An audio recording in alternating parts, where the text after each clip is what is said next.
Welcome, wrestling fans. Welcome to Curtain Jerkin. As always, I'm your host, Jacob Grondy, reporting for the Main Event Mark's YouTube channel and my own Spotify. You can also check me out on Apple Music. I do have to say that apparently Chavo swerved us.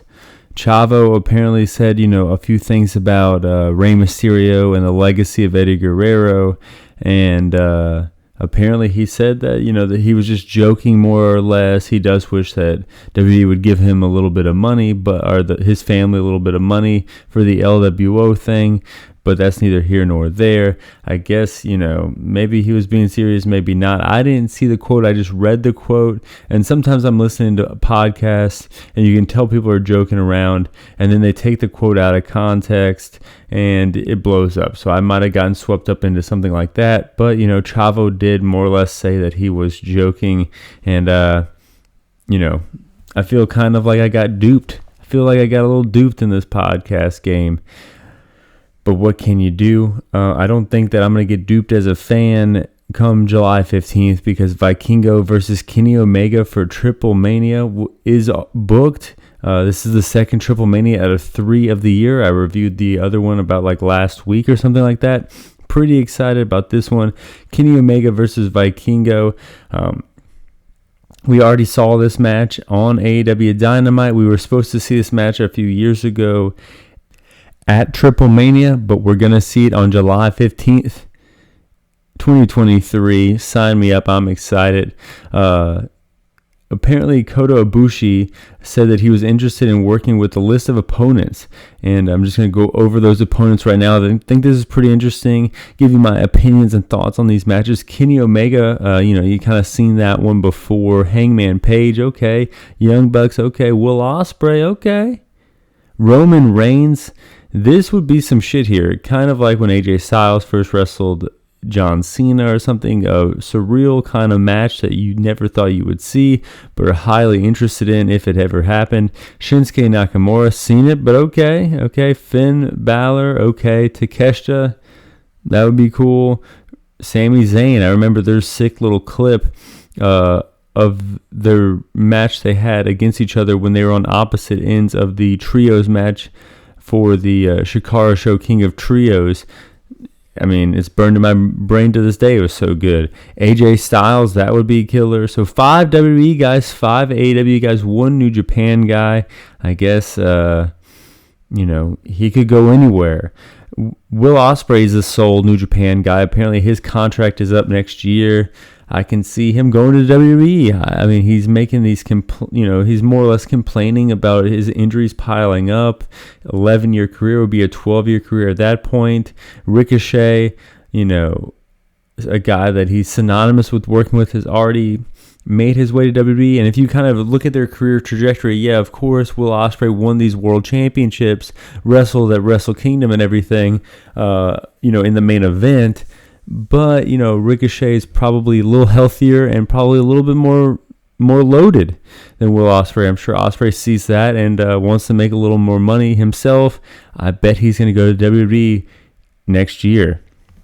Speaking of WWE, a lot happened. I watched Raw, just like I watched SmackDown earlier last few days. So I am, they are bringing me into WWE programming, whether I like to admit it or not.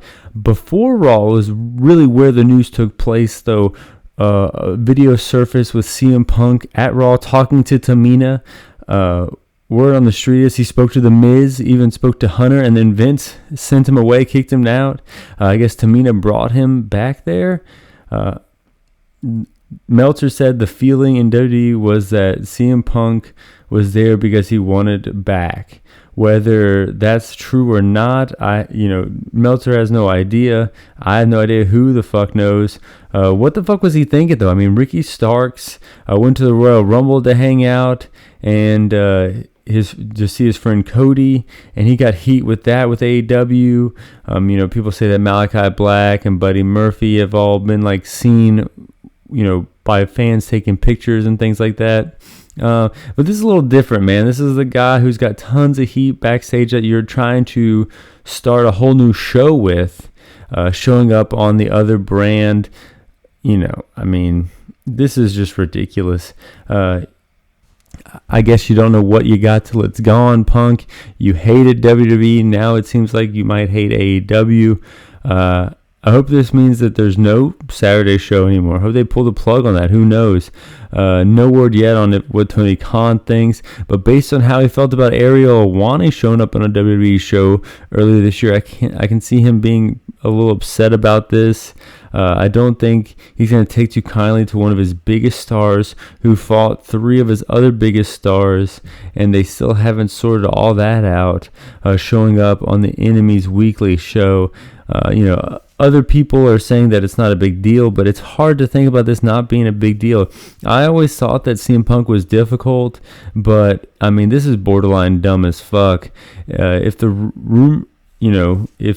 rumors of him wanting to come back are true, the fact that he would go about it in this way is kind of sad, instead of not just like kind of asking for his release in AEW and going about it in a more professional way. I guess he's never really been professional looking back on it. Some speculate that he was there to kill past heat with Triple H. That's convenient timing now that, Triple H's stock has risen quite a bit, and he kind of has buried, the bridge on the alternative promotion quite a bit. Lance Storm thinks that it was a power play to show Tony Khan that he may have done this, in a bit of a way to show that, he's not scared to go back to WWE. I don't know. This is hard to say. I mean, Eric Bischoff called him a bitch. I know Ryback said that he might have been looking for muffins or something like that. A lot of people weighing in on this. I mean, it just seems like a really bad move. If you wanted to hang out with your friends that work on the other company, there's tons of ways you can do that. Not like this. It's just a horrible move. And plus, like, weren't you mad at Colt Cabana for showing up on WWE programming when they were like suing you, and now you're mad at your former best friend to the point where that's how this whole thing with you and the Elite started in the first place? I don't know, man. I don't know. How the mighty have fallen. 10 years ago, if you would have told me that I would have kind of been, looked at Punk as like slightly pathetic, I would not have believed you. But here I am kind of thinking that here, man. He can't get along with anybody, and he's, just showing up unannounced. It's unbecoming to say the least. But let's jump into the body of Raw. Cody promo. Chicago is going off for Cody Rhodes at the early going. Even Brock Lesnar guy is chanting for Cody here. Finn asked for him to join the Judgment Day. He said no, and that's how we get a match later on down the show. Usos versus LWO. The LWO new shirt and song featuring Eddie Guerrero, Cruz del Toro with a sick Phoenix splash, but then he ate a spike spike in midair from Solo. It wasn't just the Usos; it was LWO versus Usos and Solo Sikoa, I should say. 1D, 1, 2, 3. Usos get the victory. Usos cutting a promo on the WrestleMania rematch versus KO and Sammy, and a little later on, Jimmy Uso going over his plans for Friday while he can see that Jay is thinking about something else. He kind of asked him what was wrong, and Jimmy ran into Sami Zayn in the back, and Sami Zayn kind of planted a seed of doubt, saying, like, why are you doing this for Roman Reigns? You should be doing it for you guys. And Jay could see that seed of doubt a mile away, and that's when Jay runs into Sam in the back and kind of puts a little seed of doubt in him, saying, that KO is going to turn his back on you. And then KO and Riddle run into Sammy. KO wants to know why he's still talking to these guys. We have to beat them on Friday, is what he says. So I love this back and forth thing. Both teams planting seeds of doubt in the other team's brains here going into Friday. This match is going to be big. My favorite match of April was this match. Probably running for my top 5 matches of the year was this match, and here we are running it back on Friday. I'm excited. I was also excited to see the Street Profits versus Shelton Benjamin and Cedric Alexander. Frog Splash 1, 2, 3 by the Street Profits. Triple H comes out with big news here. Not the biggest news of the night. I would say second biggest news of the night, which is rare for what this was. Triple H first says that he main evented this building at WrestleMania 22. That's cool. And then he revealed a new heavyweight championship. They will crown this new championship Saturday, May 27th, Night of Champions. This is not going to take the place of Roman's 2 belts. He has the undisputed WWE Championship. This is, I guess, the WWE Heavyweight Championship. 2 real titles, 3 actual titles. I don't think they're going to split up the championship Roman has. I think they're just going to make it into one belt.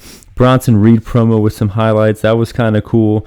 Damage Control versus Bianca Belair, who ends up teaming with Liv Morgan and Raquel Gonzalez. Raquel powerbombing Liv onto their opponents. Cool spot, even if they do it a lot. KOD 1, 2, 3. KOD to Bayley here. 1, 2, 3. I thought someone else was going to eat the pin.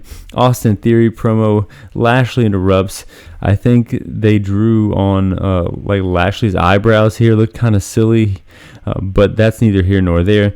Theory making fun of Lashley not having a Mania match. They start brawling. Bronson Reed shows up 2-on-1 attack until Lashley gets taken out. Bronson then turns on Theory. Bronson with the tsunami. There has to be lots of talk since Bronson Reed came back to the WWE. There has been lots of talk. He should have stayed in New Japan. I've said it a bunch. And this Backlash is going to be a big indicator on whether I'm right or not. I mean, a U.S. title run is kind of worth coming over to WWE, but just kind of sitting in the mid-card, never winning a title, having a few pay-per-view matches, you should have stayed over in Japan with your TMDK buddies and ran the show over there with them. You were wrestling Okada. I mean, that's a big fucking deal. I mean, money aside, putting away money, I think being a lower mid-card guy in WWE is not as good as being a main eventer in New Japan. When you get into that upper echelon mid card, yeah, I get what what you would be saying if you were to choose that rather than be a main eventer in New Japan. But right now, I think that his New Japan run was a little better, and this one was a lot longer than that New Japan run that he had last summer. Chad Gable versus hometown guy Mustafa Ali. This is WWE Raw. I was thinking he was losing, but no, he gets the win. Gable more worried about Otis than getting the W. I think it might be a changing of the guard here for WWE. The hometown boy gets the victory. Cody versus Finn. Now we are talking a little wrestle, a little modern day New Japan sprinkled on top of some WWE. I'm pretty excited. Cody Cutter countered by Baylor. Cody breaks free. Cody Cutter 1, 2, no. Crossroads 1, 2, 3. Cody gets the victory here. Cody wins. Cody goes in the crowd and gets Chicago on their feet here. Then Seth Rollins comes out dressed like Hillary Clinton. Went to an EDM show or something like that. Crowd eating it up. Mentions Omos. Then turns his attention to the new title. Omos comes out. They are doing a good job here, but this feels rushed. I don't know why this feud is happening or this match is even happening at Backlash. I think they're kind of toying with how AEW or even UFC kind of book their things, where they book the fight and then they kind of book the build after that. Main event, though, Ray versus Priest. Bad Bunny shows up backstage, 619. Priest counters it with a big boot, 1-2. Ray kicks out. Priest frustrated he can't put Ray away. 619 connects, goes up top. Priest launches a chair at him, gets disqualified. What a jerk. South of Heaven. Bad Bunny's seen enough. He comes out dressed like he came from a 90s sitcom with an equalizer. He had a kendo stick. Bad Bunny chases him away, whipping his ass, grabs the mic, and he pretty much says that in Puerto Rico he's going to kick his ass. He's not just a host anymore. He's going to wrestle Damian Priest at Backlash in a street fight. I think this is Bad Bunny's first singles match here, and I think we got a pretty well-rounded card on Backlash. Cody versus Brock. I'm going Cody here.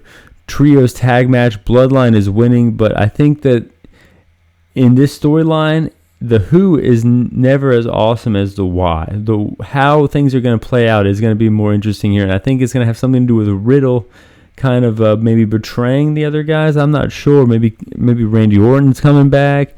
Who knows here, but I do think the Bloodline is going to win that one. Rhea versus Selena Vega. I don't care if Mustafa Ali won in Chicago. Selena Vega is not going to win in Puerto Rico. Rhea Ripley wins that one. U.S. title match. Theory's winning. Omos versus Rollins. I hope Rollins wins for his sake, because Omos lost to Bobby, Braun, Brock. So either they decide to finally give Omos a proper push, the big win, or they are heating up Rollins for the new title. I think Rollins is getting the new title. I think that's what they're going to do. It's either going to be Rollins or Cody. Who's kidding who? Bianca versus Io. Bianca, this one might steal the show. Both ladies are good, and both ladies are no stranger to one another, being in NXT around the same time. So I think this is going to be a good one, but I think Bianca is going to win it. Bad Bunny versus Damian Priest. I mean, come on. Bad Bunny's going to win it. It's Backlash. It's pretty much his show. Jumping over to AEW Dynamite from this week, Adam Cole says, he's calling out Jericho, and he doesn't care if Jericho shows up. He's going to go find him. Mad, and understandably mad. Then later on the show, Adam Cole does go out there, calls him out. Jericho shows up on the Jumbotron, sends 2.0 Garcia and Hager out there to attack him. Cassidy and Bandito, this newly formed faction as of an hour before, come out to help Adam Cole, but this isn't enough. 4-on-3 assault. Then you hear Kill Switch and Gage kick in. No, it's not CM Punk from the WWE ECW run. It's Roderick Strong dropping everybody. He's now all elite. You gotta love it. I think Roderick Strong's gonna have some pretty good matches. It's a shame that Bobby Fish left AEW the way he did. It's a shame that Kyle O'Reilly isn't around in AEW, still nursing an injury. I think. Baker and Hayter cut a promo on the Outcast after that, so it does look like this side's evening up a little more. We might have Undisputed Era versus the Jericho Appreciation Society. It looks like Tony Khan announces the Owen tournament happening again this year. This year taking place in Canada, Double or Nothing, Forbidden Door, and then I think it's gonna end in Calgary, Alberta, Canada, Owen Hart's hometown. This should be fun. This should be good. I liked it last year. Let's run it back. Sammy and MJF exchanging gifts, exchanging some PDA. Kind of weird, kind of funny. I don't think you're supposed to like it. I kind of liked it, but I don't think you're supposed to like it. Sammy wins his match. We'll get into that a little later when I rank every single match from worst to first. But if MJF and Sammy don't beat Jungle Boy and Darby next week, then it's going to be a 4-way match at Double or Nothing. But if MJF and Sammy do win, then it's going to be the match where, that they're threatening to have, where Sammy lays down for MJF. And come on, I mean, the writing's on the wall. It's going to be the 4 pillars, so we all know what's going to happen here, but it's probably still going to be a great match. Sammy and MJF are leaving, but Sammy is a little pissed after because MJF wouldn't let Sammy in the limo to go wherever they were going. Said it was full. No one was in there. Switchblade and Juice versus Ricky Starks and Shawn Spears. Why is Shawn Spears in this? I don't know, but it was a cool little video package nonetheless. And then we're going to rank every single match from worst to first. All 6 matches from AEW Dynamite tonight. You have Wardlow versus a jabroni. I'm sorry, I didn't even catch this guy's name. Headbutt, Lariat, Powerbomb Symphony, 1, 2, 3. Arn Anderson cuts a promo. Christian Cage and Luchasaurus come out. They look like they're going to get in the ring, but they think better of it.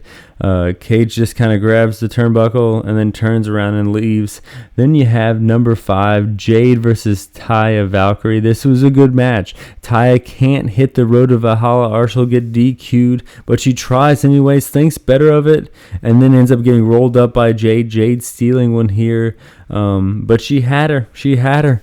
I like this feud. It's very wrestling-centric feud here for the TBS Championship. Number 4, Dax versus Jeff Jarrett. Got to love the old guy in the front row marking out over Jarrett. I think I've seen this guy definitely at some NXT tapings, the guy that was on the front row wearing the tie-dye and the sunglasses. And I even think at some Bash at the Beaches from back in the day. Hopefully someone can connect me with this dude, but this dude is definitely at some front row for some Bash at the Beaches in like 96 back in the day in Florida. It's always in Florida we see this guy, Florida man on the front row. Dax, with a crisp headbutt, 1, 2, no.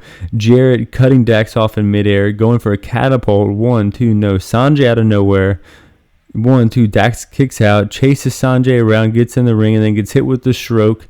1, 2, 3. Jarrett celebrating with a tag title at the end of the match here, but Jarrett beating Dax Harwood here in 2023. Can't believe it. Sammy Guevara versus MJF is at number 3. MJF on commentary, or Sammy Guevara versus Darby Allin. I don't know why I put MJF here. Sammy Guevara versus Darby Allin. MJF on commentary. Won't shut up about these damn pickles. That's gotta be a rib on CM Punk. Sammy low blow into a springboard moonsault. Darby dives, gets cut and countered into a cutter. Little tongue twister there. Ty Mello comes out, 630 through a table. Darby still won't quit. MJF come down there frustrated, throws a skateboard at Darby. They end up pulling an Eddie Guerrero here. The ref thinks that Sammy got hit by a skateboard from Darby, calls for the bell. Sammy steals one. And then we get everything that happened at the end of that, where Tony books the tag match that's going to probably lead into the fatal 4-way match at Double or Nothing. Number 2, Kenny Omega and Takeshita versus Butcher and Blade, the main event of the evening. Danielson on commentary. Blade working snug, moonsault, senton, 1, 2, Blade kicks out. Kip Sabian interferes right in front of the referee. If this did not happen, this match would have been number 1. Jeff Jarrett mark in the front row. Loves Takeshita. You gotta love that. Blue Thunderbomb. 1, 2, no. Kenny dives on Butcher and Blade. Huge knee from Takeshita. 1, 2, 3. Takeshita and Kenny Omega get the victory here. Blackpool Combat Club come out and attack Kenny Omega after the match. The Bucks try to come out to hold them back to no avail. The numbers game is too much. They try to get Takeshita on their side when it looks like he's not joining them. They low blow him and attack him with a screwdriver like a bunch of assholes. But the number 1 match for AEW Dynamite this week, Bandito versus Orange Cassidy, the Curtain Jerker. Bandito finger guns end up getting caught in Cassidy's pants. Yes, I'm talking about pro wrestling here. Bandito goes after the leg and hits a tope, stunner, Minchie driver, 1, 2, no. One arm power slam, frog splash by Bandito, 1, 2, no. Beach break, 1, 2, 3. Orange Cassidy, I think he had the best match on Rampage too. He's just having great matches here. They said this is his 20th defense. And, much like John Cena with the U.S. Championship, this mid-card title, I think, is reinvigorating Cassidy in this promotion. I love it. I love wrestling. CM Punk showing up at Raw. New World title for WWE. I think this whole MJF, Sammy Guevara, Darby, Jungle Boy thing, it doesn't feel like a world title feud, but it is getting interesting here. I love, Backlash coming up, Puerto Rico. You love these international WWE events. I do too. Fly high. I'm out.